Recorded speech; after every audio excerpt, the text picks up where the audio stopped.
सबसे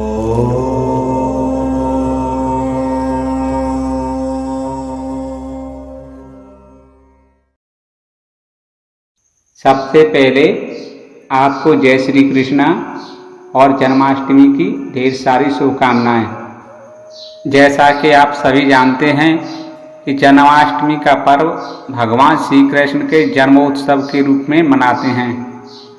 आज हम इस वीडियो के माध्यम से आपको मन की दृष्टि से द्वापर युग में लेकर जाएंगे, जहां आप भगवान श्री कृष्ण के जन्म से लेकर उनकी बाल लीलाओं का और कंस के अत्याचार की कहानी के साथ साथ उसके अंत तक की कथा को सुनकर आपके भीतर आस्था और श्रद्धा की ज्योत हृदय में एक बार फिर जल उठे।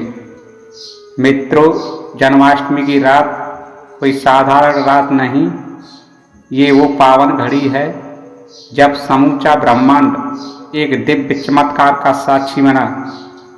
कंस की निर्दयी जेल की दीवारों के बीच अंधकार अपने चरम पर था, लेकिन उसी अंधियारे में जन्म लेने वाले थे जग के पालनहार श्री कृष्ण। आइए सुनते हैं जन्माष्टमी की उस अद्भुत कथा को, जो युगों से हमारे हृदय को भक्ति और रोमांच से भर देती है। मित्रों, स्वागत है आपका जन्माष्टमी की पावन कथा में। जो इस कथा को सुनता है उसका जीवन धन्य हो जाता है। अगर कथा को आधा अधूरा छोड़कर जाता है तो उसे पाप लगता है। तो बने रहिए वीडियो के अंत तक दीपेश कुमार यूट्यूब चैनल के साथ। तो चलिए जन्माष्टमी की पुण्यकारी कथा को श्रवण करें। सतयुग के आरंभ में ब्रह्म ऋषि सुतपा और उनकी पत्नी प्रसन्न कठोर तप कर रहे थे। उनकी भक्ति से प्रसन्न होकर भगवान विष्णु स्वयं प्रकट हुए और उनसे वर मांगने को कहा। तब उन्होंने वर मांगा, हे प्रभु, आप हमारे पुत्र बनकर जन्म लें। उस समय भगवान ने वचन दिया कि त्रेता युग में राम और द्वापर युग में कृष्ण बनकर हमारे पास आऊँगा। मित्रों, सदियों बाद द्वापर युग का आगमन हुआ। फिर यही आत्माएं वासुदेव और देवकी के रूप में जन्मी, लेकिन उनके भाग्य में भगवान का अवतार सरल नहीं था। एक दिन मथुरा का राजा कंस अपनी बहन देवकी का विवाह वासुदेव से करता है। कंस बड़ा ही बलशाली और निर्दयी स्वभाव का था। विवाह के बाद अपनी बहन देवकी को स्वयं रथ से हाँकते हुए विदा कर रहा था कि तभी आकाशवाणी हुई, अरे कंस, जिस बहन को तू विदा कर रहा है उसी का 8वां पुत्र तेरा काल होगा। इतना सुनकर कंस का चेहरा क्रोध से लाल हो गया और तलवार खींचकर देवकी की ओर बढ़ा। तभी वसुदेव ने हाथ जोड़कर कहा, राजन, बहन की हत्या पाप है। मैं वचन देता हूँ, जो संतान जन्म लेगी उसे तुम्हें दे दूंगा। मृत्यु के भय से कंस ने उन्हें मथुरा के कारागार में बंद कर दिया। पहली संतान हुई और निर्दयी कंस ने उसे पत्थर पर पटक कर मार डाला। ऐसे ही दूसरी, तीसरी, चौथी, 5वीं और 6ठी संतानों को मार डाला। हर जन्म के साथ जेल में माता पिता का हृदय रोता और मथुरा का राजमहल मौत का मंजर देखता। 7वीं बार माता देवकी गर्भवती हुई, लेकिन देवी योग माया ने गर्भ को रोड़ी के गर्भ में पहुंचा दिया जो गोकुल में थी। वहां उस संतान ने बलराम के रूप में जन्म लिया। मथुरा में सबको लगा कि देवकी का गर्भपात हो गया। अब 8वीं संतान का समय आया। जेल में घोर अंधेरा था। बाहर तूफान, बिजली की चमक और वर्षा। और उसी आधी रात को भाद्रपद कृष्ण अष्टमी तिथि रोहिणी नक्षत्र में देवकी के गर्भ से स्वयं भगवान प्रकट हुए। 4 भुजाओं में शंख, चक्र, गदा पद लिए वासुदेव देवकी ने स्तुति की। भगवान ने कहा, अब मैं नंद के घर पालन के लिए जाऊंगा, मुझे गोकुल पहुंचा दो। फिर वे बाल रूप में आ गए। जेल के द्वार अपने आप खुल गए, पहरेदार सो गए। वासुदेव ने टोकरी में कृष्ण को रखा और यमुना पार करने निकले। यमुना का जल बढ़ा हुआ था, लहरें उठ रही थीं। लेकिन जब पानी नन्हे श्याम के चरणों को छूता तो शांत हो जाता। कहीं पानी इतना बढ़ा कि वसुदेव डूबने लगे। तभी भगवान के चरण जल को चीरते हुए ऊपर आ गए और मार्ग बन गया। गोकुल पहुंचकर वसुदेव ने यशोदा के पास बालक रखा और वहां की कन्या को लेकर लौट आए। सुबह कंस को खबर मिली कि 8वीं संतान आ चुकी है। वह जेल में पहुंचा और कन्या को पकड़कर पटकने लगा, लेकिन वह देवी रूप में आकाश में चली गई और बोली, अरे मूर्ख, तुझे मानने वाला तो जन्म ले चुका है। उधर गोकुल में नंदोत्सव हुआ, लेकिन मथुरा में कंस डर से कांपने लगा। उसने पूतना, शकटासुर, तृणावर्त जैसे राक्षस भेजे, लेकिन हर बार नन्हे कृष्ण ने खेल खेल में उनका अंत कर दिया। हार कर कंस ने श्री कृष्ण को मारने के उद्देश्य से अखाड़े का आयोजन किया, लेकिन कृष्ण और बलराम ने मल्लों को परास्त किया। अंत में भगवान श्री कृष्ण ने कंस को उसके सिंहासन से खींचकर नीचे गिराया और एक ही झटके में उसका जीवन समाप्त हो गया। मथुरा की प्रजा भगवान श्री कृष्ण की जय जयकार करने लगी। श्री कृष्ण ने देवकी, वसुदेव और अपने नाना को जेल से मुक्त किया। इस तरह एक पापी के अत्याचार का अंत हुआ। श्रोतागणों, याद रखिए, कंस केवल मथुरा की जेल में नहीं था, वो आज भी हमारे भीतर छिपा है, लालच, क्रोध, ईर्ष्या और अहंकार के रूप में। श्री कृष्ण का जन्म हमें यही सिखाता है कि पहले अपने भीतर के इस कंस का वध करो, तभी जीवन में आनंद, प्रेम और शांति का जन्म होगा। आज की जन्माष्टमी कथा सुनकर आपके भीतर ज्ञान की किरण जली हो तो वीडियो को लाइक, शेयर करें। आपकी एक शेयर किसी और के जीवन में भक्ति का दीप जला सकती है। तो इस भक्ति की डोरी को यहीं मत तोड़िए। चैनल को सब्सक्राइब करके हमारे साथ जुड़े रहिए, ताकि हर कथा, हर पर्व और हर सीख आपके जीवन को और उजाला दे सके। जय श्री कृष्णा। सभी भक्तजनों को जय श्री कृष्णा। जैसा कि सभी जानते हैं, श्री कृष्ण जन्माष्टमी हर साल भाद्रपद महीने की कृष्ण पक्ष में पड़ने वाली अष्टमी तिथि को मनाई जाती है। इस साल यानी 2025 में कृष्ण जन्माष्टमी की अष्टमी तिथि 15 अगस्त को रात 11:49 से शुरू होकर 16 अगस्त को रात 9:34 पर समाप्त हो जाएगी। जन्माष्टमी का उत्तम पूजन मुहूर्त 16 अगस्त 2025 को रात 12:04 से शुरू होकर रात 12:47 पर समाप्त हो जाएगा। यानी पूजन करने के लिए केवल 43 मिनट का समय मिलेगा। यही शुभ समय है पूजा के लिए। तो अब बताते हैं व्रत कैसे करें। सुबह स्नान के बाद बैठिए साफ कपड़ों में, यदि संभव हो तो पूर्व या उत्तर की ओर मुख करके यह संकल्प बोलिए, अहम व्रत कृत्य हम अस्मि। आज मैं श्री कृष्ण के जन्मोत्सव पर व्रत श्रद्धा और नियम से करूंगा। यह संकल्प लेने के बाद आप इन बातों का विशेष ध्यान रखें। दिन भर अन्न का त्याग करें। अगर भूखे नहीं रह सकते तो फलाहार, दूध, दही, माखन, मिश्री, मेवा ले सकते हैं। क्रोध, झूठ, बनावटी शब्दों से बचें। मोबाइल पर आपत्तिजनक बातें न करें। तीसरी बात, दिन भर कीर्तन, मंत्र, जप या श्री कृष्ण कथा का श्रवण करते रहें। चौथी बात, निश्चित काल तक या परंपरा अनुसार उपवास रखें। चलिए अब आपको पूजा सामग्री के बारे में बताते हैं। पूजा से पहले ये सब चीजें तैयार रखिए। बाल गोपाल की मूर्ति या तस्वीर, साथ में एक छोटा झूला या पालना, गंगा जल, पंचामृत यानी दूध, दही, घी, शहद, गुड़ या मिश्री का मिश्रण, इसे पंचामृत कहा जाता है। नए वस्त्र, मोरपंख, छोटी बांसुरी, फूलमाला, दीपक, अगरबत्ती, शंख, घंटी, रूली चावल, माखन मिश्री, फल, मेवे भोग के लिए, साफ आसन और पीला या लाल कपड़ा। अब पूजा करने की सरल और सही विधि बताते हैं। पूजा करने से पहले तैयारी, यानी रात 11:30 से लेकर 11:50 तक, यानी रात के 12 बजने से पहले की तैयारी। स्थान को शुद्ध कीजिए, गंगा जल से छिड़काव करें और माला रखें।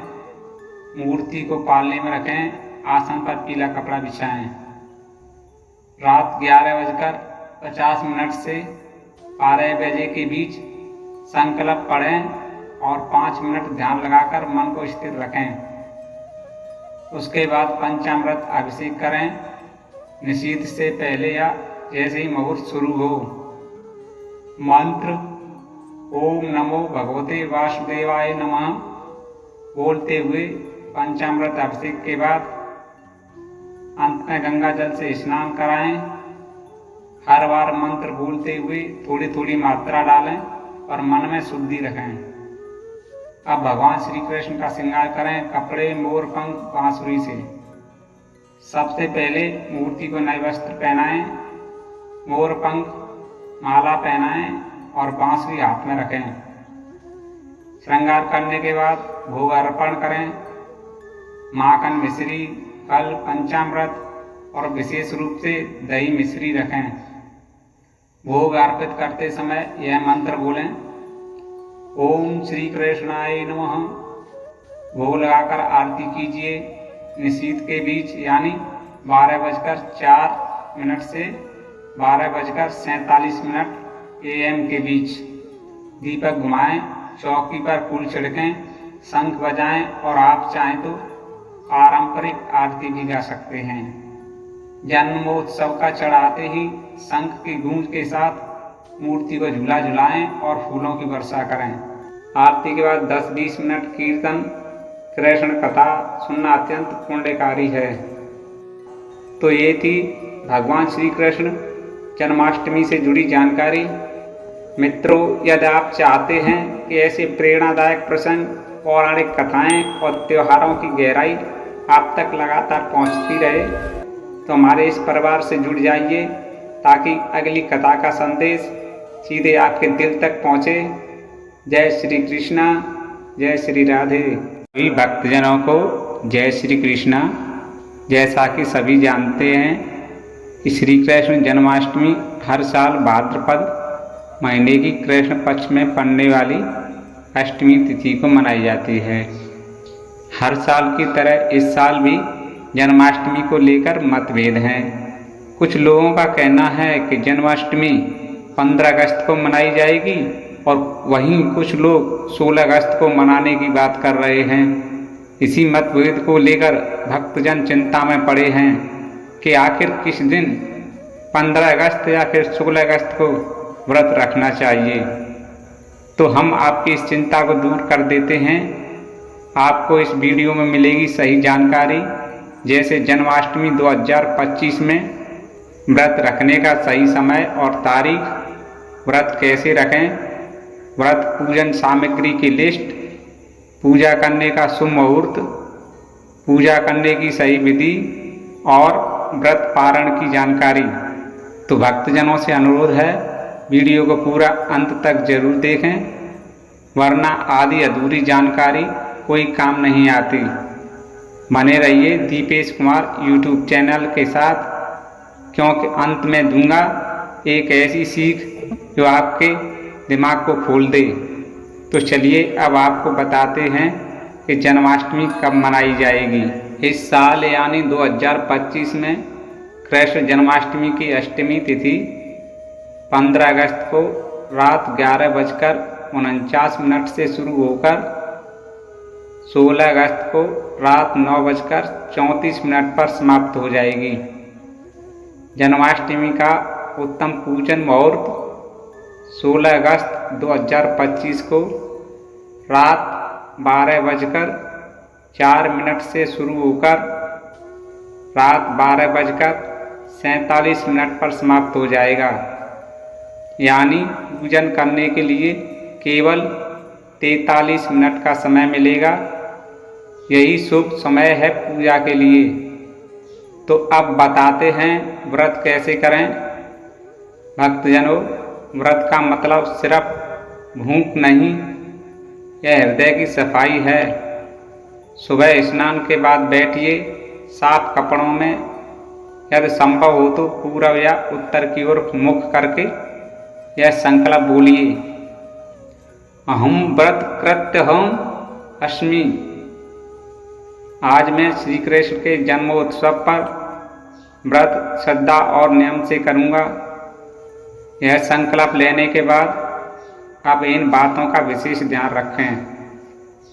दिन भर अन्न का त्याग करें।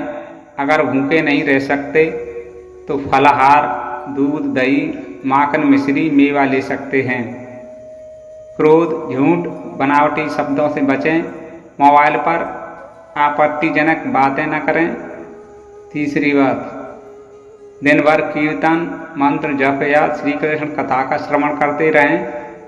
चौथी बात, निषिद्ध काल तक या परंपरा अनुसार उपवास रखें। चलिए अब आपको पूजा सामग्री के बारे में बताते हैं। पूजा से पहले ये सब चीज़ें तैयार रखिए। बाल गोपाल की मूर्ति या तस्वीर, साथ में एक छोटा झूला या पालना, गंगाजल, पंचामृत यानी दूध, दही, घी, शहद, गुड़ या मिश्री का मिश्रण, इसे पंचामृत कहा जाता है।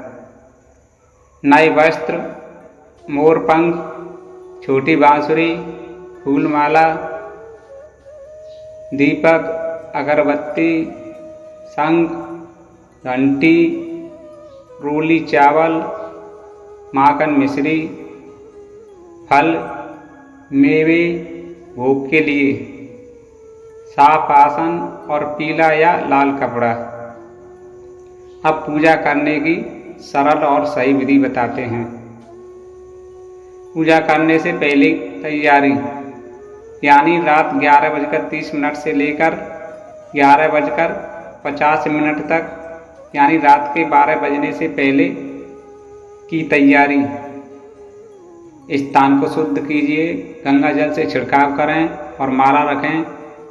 मूर्ति को पालने में रखें। आसन पर पीला कपड़ा बिछाएं। रात 11:50 से 12 बजे के बीच संकल्प पढ़ें और 5 मिनट ध्यान लगाकर मन को स्थिर रखें। उसके बाद पंचामृत अभिषेक करें। निषिद्ध से पहले या जैसे ही मुहूर्त शुरू हो, मंत्र ओम नमो भगवते वासुदेवाय नमः बोलते हुए पंचामृत अभिषेक के बाद अंत में गंगा जल से स्नान कराएं। हर बार मंत्र बोलते हुए थोड़ी थोड़ी मात्रा डालें और मन में शुद्धि रखें। अब भगवान श्री कृष्ण का श्रृंगार करें कपड़े, मोर पंख, बांसुरी से। सबसे पहले मूर्ति को नए वस्त्र पहनाएं, मोर पंख, माला पहनाएं और बांसुरी हाथ में रखें। श्रृंगार करने के बाद भोग अर्पण करें। माखन, मिश्री, फल, पंचामृत और विशेष रूप से दही मिश्री रखें। भोग अर्पित करते समय यह मंत्र बोलें, ओम श्री कृष्णाय नमः। भोग लगाकर आरती कीजिए। निषिद्ध के बीच यानी 12:04 से 12:47 AM के बीच दीपक घुमाएं, चौकी पर फूल छिड़कें, शंख बजाएं और आप चाहें तो पारंपरिक आरती भी गा सकते हैं।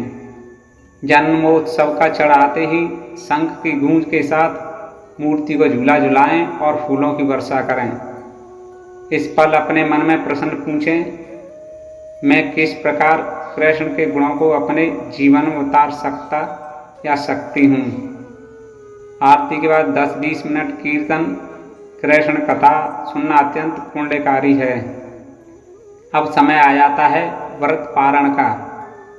व्रत पारण ज़्यादातर परंपरा के अनुसार किया जाता है।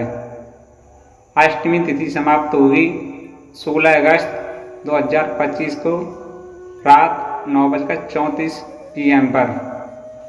कुछ परंपराओं में व्रत का पारण उसी रात निषीध के तुरंत बाद कर लेते हैं, लेकिन कुछ स्थानीय रीति रिवाज और परिवार पर निर्भर करते हुए व्रत का पारण अगले दिन प्रातः यानी 17 अगस्त 2025 की सुबह किया जाना श्रेष्ठ माना जाता है। सुबह पहले भगवान को हल्का भोग दें फलों का, फिर कोई सरल और पवित्र आहार, हल्का खीर, दूध, फल या दलिया। पारण मंत्र बोलें। अन्याय उपवास कृत्याः श्री कृष्णार्पणम मया कृतम तेन मे सर्वपापच्यम भवन्तु। भगवान श्री कृष्ण को भोग लगाने के बाद अपने परिवार में बड़े बुजुर्गों को भोजन खिलाकर बाद में स्वयं व्रत का पालन करें। तो ये थी भगवान श्री कृष्ण जन्माष्टमी से जुड़ी जानकारी। मित्रों, जीवन में अंधेरा कब आता है नहीं जानते, लेकिन उसमें से रास्ता कैसे निकालना है हमें स्वयं तय करना है। श्री कृष्ण ने अंधेरी झील में जन्म लेकर यही संदेश दिया। रोशनी हमेशा अंधेरे के बाद ही आती है। जन्माष्टमी केवल झूला झुलाने या भोग लगाने का दिन नहीं है। यह दिन है अपने भीतर के डर, गुस्से और आलस्य को समाप्त करने का।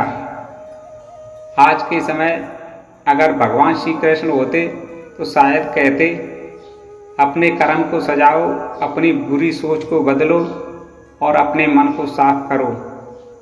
मित्रों, यदि आप चाहते हैं कि ऐसे प्रेरणादायक प्रसंग, पौराणिक कथाएं और त्योहारों की गहराई आप तक लगातार पहुंचती रहे, तो हमारे इस परिवार से जुड़ जाइए ताकि अगली कथा का संदेश सीधे आपके दिल तक पहुंचे। जय श्री कृष्णा, जय श्री राधे।